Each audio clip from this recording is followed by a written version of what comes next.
Hello everyone. In this lesson, we will learn how to use the structure 很 to describe things and express quality.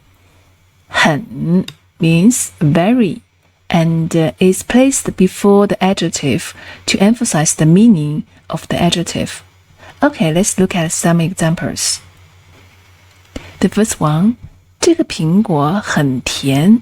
这个苹果很甜。This apple is very sweet. 我的朋友很聪明。我的朋友很聪明。My friend is very smart. 他的汉语很好。他的汉语很好。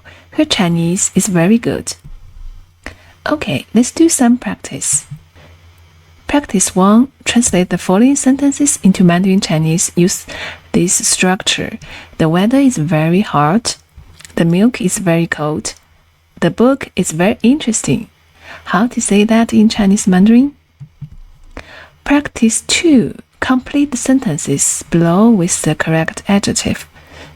这个房间很 这个房间很 Here is a hint for that. Dirty.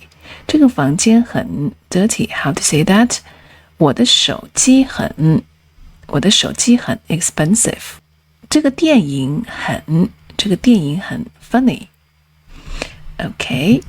Practice 3. Create a sentence using the structure 很 to describe something around you. Could be anything. Okay. That is all for today's lesson. You have learned how to use the structure 很 to describe things and express quality in Mandarin Chinese. Thanks for watching. See you in the next lesson. 再见。